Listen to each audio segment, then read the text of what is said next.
Bonjour camarades, bonjour chers frères et sœurs, et soyez les bienvenus chez vous.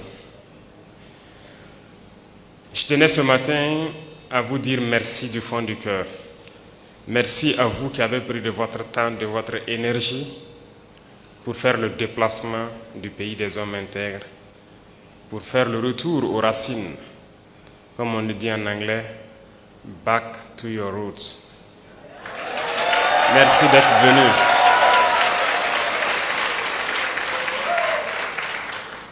Vous nous avez fait preuve de fraternité, vous nous avez fait honneur et je prie Dieu qu'il continue à vous bénir tous, à vous donner la santé, la force nécessaire de pouvoir continuer à revenir à vos sources. Parmi vous, il y a des personnes âgées, très âgées, qui malgré le poids de l'âge, ont fait le déplacement avec vous. Je vous dis infiniment merci du fond du cœur et que Dieu continue à vous réconforter.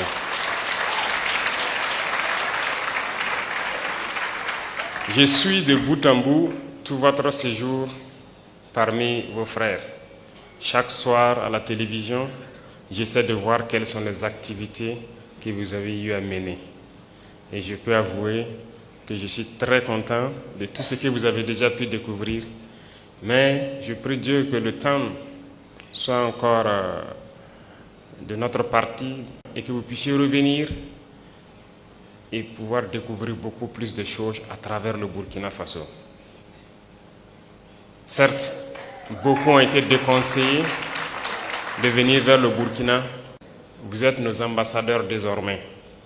Et je pense que vous êtes les mieux placés pour aller faire comprendre aux autres que le Burkina Faso est loin de ce que ces médias occidentaux essaient de faire peindre aux yeux du monde.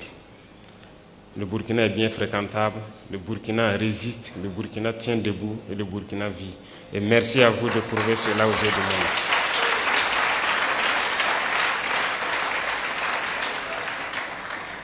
Je vous salue également pour votre détermination à vouloir nous accompagner dans notre lutte, à vouloir donc accompagner vos frères et sœurs ici au Burkina Faso en investissant dans tous les domaines possibles. J'en ai échangé avec le Premier ministre rien que hier sur la carte de résident permanent. Certes, nous avions mis des conditions d'acquisition de la carte, mais aussi d'autres conditions financières. Mais nous avons décidé de lever la condition financière en ce qui vous concerne pour que vous n'acquisiez.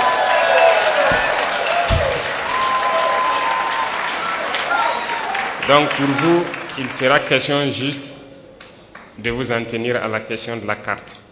Donc toutes les autres conditions, vous serez exemptés. Et merci à vous d'ouvrir le pas pour tous ceux qui souhaitent donc prendre cette carte et pouvoir investir et rester au Burkina. Ceci dit, le Burkina Faso est un pays en pleine construction. Et je pense que beaucoup d'opportunités vous ont été présentées.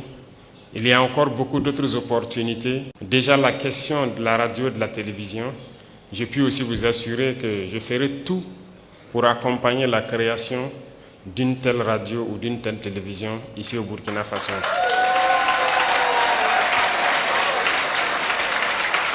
Parce que la communication est une arme et personne ne peut raconter notre histoire mieux que nous-mêmes.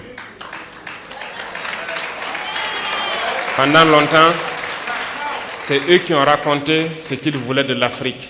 C'est eux qui ont raconté ce qu'ils voulaient de l'homme noir. Mais non, il est temps que nous disions non à cela et que nous racontons les choses telles qu'elles sont. Et je vous encourage à pouvoir poursuivre ce projet que nous allons beaucoup accompagner. Le Burkina Faso est en construction. Nous avons commencé à changer beaucoup de nos lois pour permettre un meilleur vivre ensemble, mais aussi pouvoir sécuriser les investissements des Burkinabés et de tous ceux qui voudront venir investir au Burkina Faso. Quand on prend le domaine de l'immobilier, par exemple, c'est un domaine en pleine expansion au Burkina Faso. Nous prenons le domaine de l'agriculture et de la transformation agricole, notamment l'industrie agroalimentaire, l'énergie. Bref, il y a beaucoup de domaines qui sont donc ouverts et nous avons besoin des cerveaux de nos frères pour venir construire ici les industries qu'il faut pour transformer nos matières premières, et c'est nous qui devrons nourrir le monde et non nous qui devrons aller quémander aux yeux du monde. Et c'est bien possible que l'Afrique nourrisse le monde. Et donc je vous invite à pouvoir réfléchir, vous mettre ensemble peut-être, mais je vous assure que nous allons vous accompagner pour pouvoir investir dans des domaines clés au Burkina Faso qui peuvent vous être bénéfiques et bénéfiques à tous vos frères ici. Et ça, c'est l'essence même de notre lutte.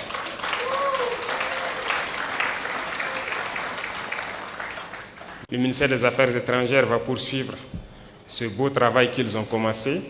Et d'ailleurs, je les félicite pour cette initiative avec l'Institut qui a pu donc faire ce merveilleux travail.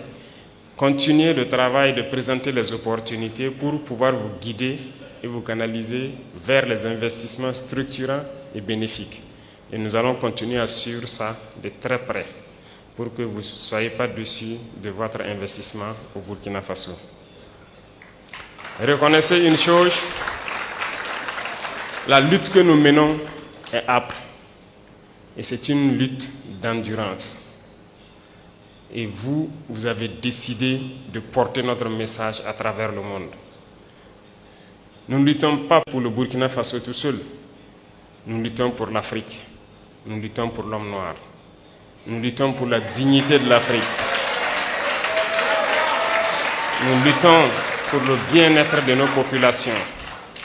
Et qui lutte pour la dignité et le bien-être de sa population a aussi quelque chose en cœur. Nous sommes de tout cœur avec tous les peuples qui luttent pour la justice, pour l'égalité, pour le bien-être. Et nous sommes amis à tous les peuples qui nous respectent et qui respectent notre souveraineté et notre dignité. Et merci à vous d'accompagner donc ce combat que nous menons. Il est très difficile de mener ce type de combat. Et je sais que vous le savez mieux que moi. Voir l'Afrique se réveiller, c'est un cauchemar pour certains. Mais pourtant, l'Afrique est en train de se réveiller. Et l'Afrique va se réveiller.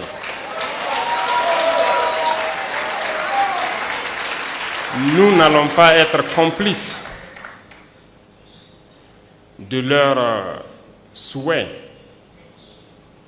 Celui de voir l'Afrique être la réalité de ce qu'eux, ils ont pensé et dit de l'Afrique, notamment une terre d'esclaves, une terre maudite. Nous n'allons pas être complices et les accompagner pour que ce qu'ils pensent soit une vérité. Nous leur dirons que l'Afrique est un continent d'espoir, est un continent combatif et l'Afrique est un continent d'avenir. Et nous allons nous battre pour cela.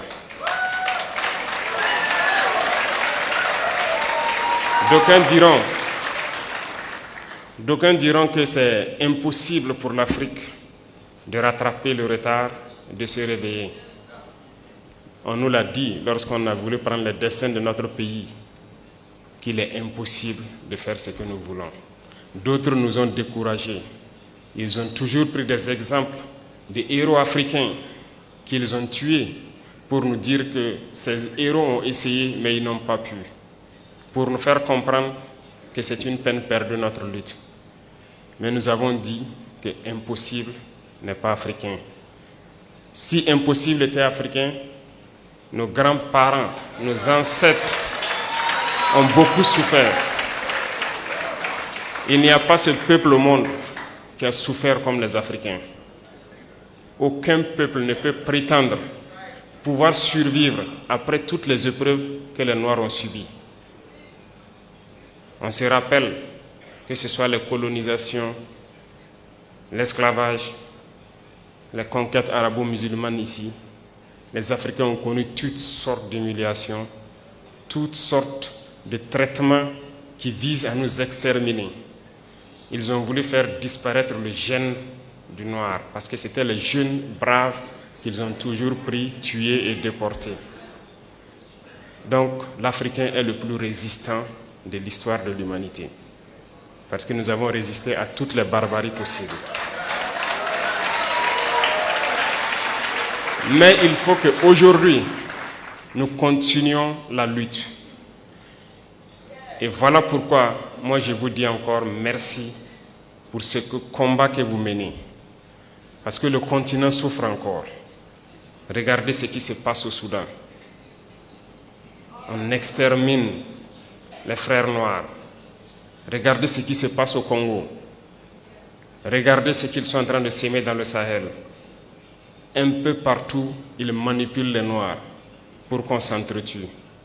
Ils envoient les armes et on continue de s'entretuer. Il faut que cela s'arrête. Et c'est bien possible. Et la première chose,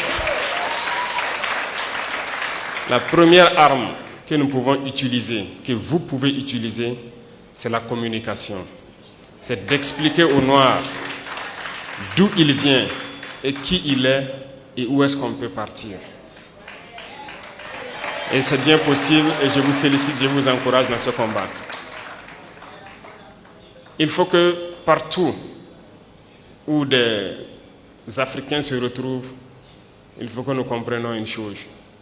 Seuls unis, nous pourrons aller loin. Et il faut que nous arrivions à nous unir d'une manière ou d'une autre. Et cela incombe plus à la jeunesse aujourd'hui, mais aussi aux anciens, qui doivent pouvoir expliquer à la jeunesse ce qu'ils ont vécu hier et comment nous devons nous comporter aujourd'hui pour pouvoir nous unir. Et je compte sur tout un chacun pour continuer ce combat partout où il est. Parce que nous sommes combattus aujourd'hui par l'impérialisme qui cherche par tous les moyens à nous faire disparaître, mais aussi par nos propres frères. Certains qui sont les valets de l'impérialisme, mais d'autres aussi pour leur simple intérêt. Personnellement, je dirais qu'il y a beaucoup de chefs d'État africains qui ne m'aiment pas. Ils sont très nombreux, qui ne m'apprécient pas. Peut-être parce qu'ils sont jaloux, peut-être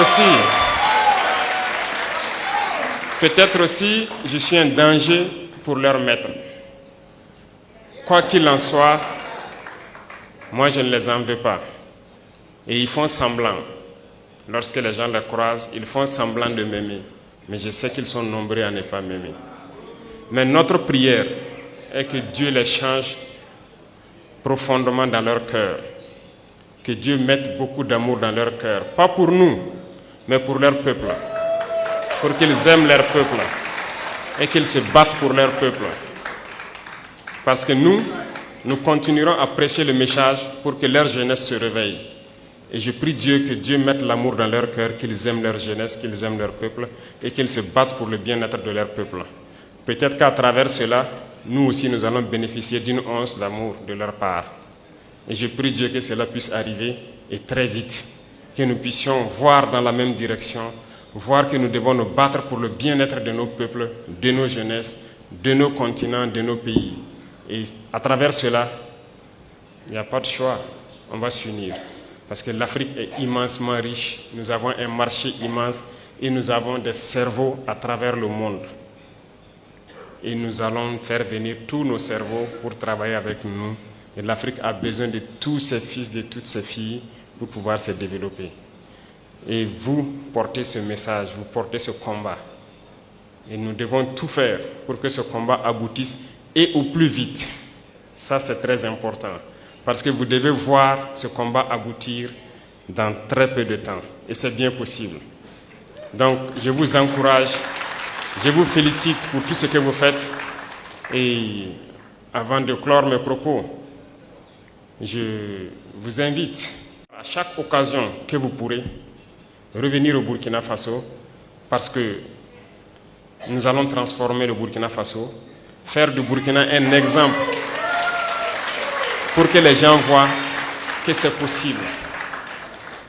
Nous allons partir de cette situation de guerre, construire le pays, le rendre mielleux et que tout le monde voit que c'est bien possible et ça va motiver d'autres à se lancer sur le même chemin que nous. Merci pour cet accompagnement, merci pour cette chaleur que vous êtes venus nous donner, merci pour l'amour que vous êtes venus nous donner. Et je prie Dieu que vous retournez tous sains et saufs et que vous revenez chez vous au Burkina Faso, investir et vivre paisiblement quand vous le souhaitez. Merci beaucoup à tous. Que Dieu vous accompagne, que Dieu vous bénisse. La patrie ou la mort, nous vaincrons. Merci.